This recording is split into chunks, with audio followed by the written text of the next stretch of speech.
você sofre com endometriose ou está aí passando, né, por a busca de um diagnóstico para o problema de saúde que você tem, para o problema ginecológico que você tem, agora é a hora de você tirar todas as dúvidas, porque eu convidei o Dr. Charles Souza, especialista, médico especialista em diagnóstico e tratamento de endometriose, para conversar aqui com a gente, tirar todas as nossas dúvidas. Tudo bem, doutor? Tudo certo. Então, para a gente começar aí, eu quero que você explique o que é endometriose. Tá, então vamos lá. Eu gosto sempre de explicar o que é a endometriose, né? De como ela é formada, como acontece a endometriose. Então, a endometriose ela não foi descoberta hoje, já faz um bom tempo que a gente entende da gênese da endometriose, né? Então, ela teve uma teoria, que é a teoria de Sampson, que foi descrita em 1927, assim, uma teoria onde falava em relação ao sangramento uterino retrógrado, tá? E essa é a principal teoria da gênese da endometriose. Então, o que é isso? Todos os meses, a mulher ela vai preparar o útero para uma gravidez. Então, ela vai ter o ciclo hormonal, e esse ciclo hormonal vai fazer com que a camada de dentro do útero fique um pouco mais espessa, cresça um pouquinho, e essa camada de dentro do útero a gente chama de endométrio. Então esse endométrio ele vai crescer para tentar receber uma gravidez. No caso que não ocorra a gravidez, então todo esse tecido que foi preparado dentro do útero, ele vai descamar na forma de menstruação. Então isso daí toda mulher vai conseguir entender que ela se prepara para uma gravidez, não tendo a gravidez, ela vai descamar aquele tecido endometrial por via vaginal. Só que o útero, ele não tem só essa saída, né? Só pelo colo do útero, só pela vagina. Ele tem uma saída que são as tubas uterinas, né? Então a tuba uterina ela é aberta para dentro da cavidade, que quando ela vai engravidar, o espermatozoide tem que subir pelo útero, passar pela tuba uterina e cair lá dentro da cavidade abdominal para encontrar o óvulo. Então esse caminho também é pérvio, esse caminho também é aberto. Então as mulheres elas menstruam e o sangramento ela sai por via vaginal, mas um pouquinho do sangramento vai para dentro do abdômen. Então ela menstrua para fora e ela menstrua para dentro do abdômen. Então isso a gente chama de sangramento uterino retrógrado. Existe uma incidência de que mais ou menos 80% das mulheres fazem isso. E isso já pode gerar um pouco de cólica, um incômodo, que ainda seria o habitual. Mas o que acontece na mulher que tem endometriose, né? Esse sangramento ele está levando glândula de dentro do útero para fora do útero, para dentro do abdômen. E o normal seria o corpo reconhecer isso como sendo um resto menstrual e ele vai absorver isso daí, ele vai sumir. Como se fosse um hematoma. Tu bateu, depois de uma semaninha sumiu, não vai mais ter mais nada lá. Na endometriose isso não ocorre. A mulher que tem endometriose, essas glândulas que foram junto com o sangramento menstrual, eles se fixam em alguma área de superfície do abdômen, que a gente chama de peritônio, e o corpo reconhece como ele sendo um endométrio normal. E aí ele não reabsorve aquilo. E aquela glândula passa a viver ali. Então, no outro mês, quando ela preparar esse endométrio para engravidar, ela vai preparar o endométrio do útero, mas ela também vai preparar esse endométrio que está fora do útero, essa glândula. E quando ela tiver a menstruação vai descer por via vaginal normal, mas lá dentro da barriga, aonde tiver esses focos, também vai menstruar. E ali vai gerar uma lesão, porque aquele tecido de superfície do abdômen não é igual ao tecido de dentro do útero, que é específico para isso. E ali vai gerar uma cicatriz, uma fibrose. A cada mês, aquilo ali vai fazer uma nova fibrose, uma nova cicatriz, e isso vai aumentando e vai formando os nódulos de endometriose. Doutor, mas são esses pontinhos que geram tanta dor nas mulheres? Chega a ser uma inflamação? Dentro das teorias da endometriose, hoje a gente fala muito que ela é uma doença crônica de caráter inflamatório, né?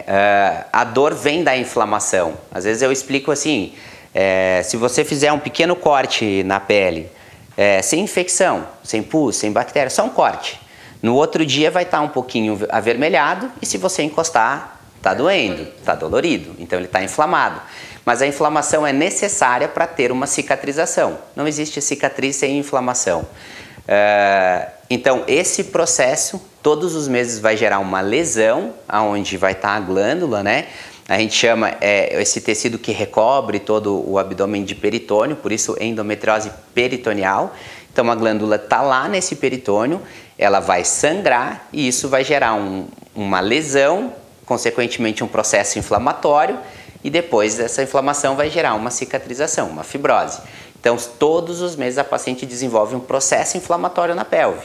E quanto mais sequencial ela for, todos os meses vai tendo essa dor, essa inflamação, isso vai aumentando, isso é progressivo, né? Que aí a gente chega na dor da endometriose, que a gente chama de uma dor progressiva, cíclica e progressiva. Cíclica porque acontece todos os meses durante a menstruação, e progressiva porque a cada ciclo essa lesão vai aumentar um pouquinho, ela vai ficar um pouco mais inflamada, e aí vai gerando cada vez mais dor.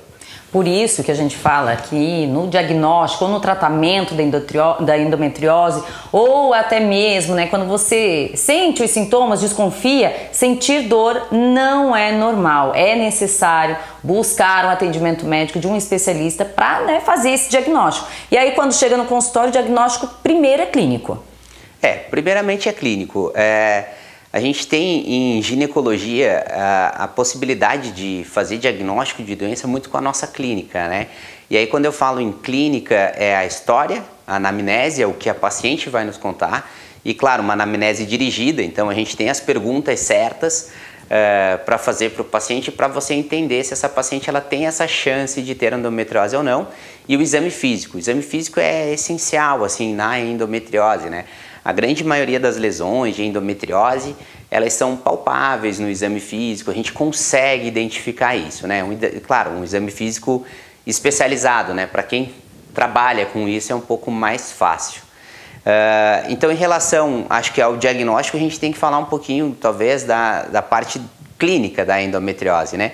Então, a gente tem os 3 sintomas clínicos que são os clássicos da endometriose. E aí, qualquer paciente que tiver desses 3 sintomas, assim, eu acho que ela precisa de uma investigação, tá? A principal de todas que a gente estava comentando é a dor no período menstrual, né? Então, todos os meses a paciente ela tem essa dor e ela tem um caráter progressivo. Às vezes, quando a paciente ela usa o anticoncepcional, ou ela fica sem menstruar, às vezes essa dor fica um pouquinho mais branda, ela meio que se apaga um pouquinho. Mas geralmente quando ela para de usar o anticoncepcional e aí as dores começam a aumentar e elas vão sendo progressivas, a gente tem que pensar, né, em endometriose. O segundo sintoma muito comum é a paciente ter dor na relação. Então a gente chama de dismenorreia, que seria a dor menstrual, e a dispareunia de ter dor na relação. E aí depois eu acredito que a gente possa falar um pouco sobre o diagnóstico e os tipos das lesões, e aí a gente consegue entender um pouquinho mais em relação a esses sintomas. Então, dor na relação de profundidade, não é no introito, não é na entrada da vagina, é no fundo da vagina, e a dor menstrual. E o terceiro, infertilidade, né? Por causa da inflamação da pelve, essas pacientes elas têm dificuldade em engravidar. A gente tem alguns trabalhos que mostram que em torno de 50% das mulheres inférteis têm endometriose. E 80% das mulheres inférteis com dor têm endometriose. Então, assim, é muito, muito comum. Então, os 3 clássicos é dismenorreia, que é a dor menstrual, dispareunia, que é a dor na relação, e a dificuldade de engravidar, que seriam os 3 Ds. Se a gente somasse um pouquinho, talvez um pouco de distúrbio urinário e distúrbio intestinal, né? Hoje a gente sabe que a endometriose ela pode dar alteração dessa função. Então, por exemplo, na parte intestinal, constipação, sensação de esvaziamento incompleto do intestino, dor para evacuar, que a gente chama de disquesia, dor para evacuar no período menstrual, então, ou alteração do hábito intestinal.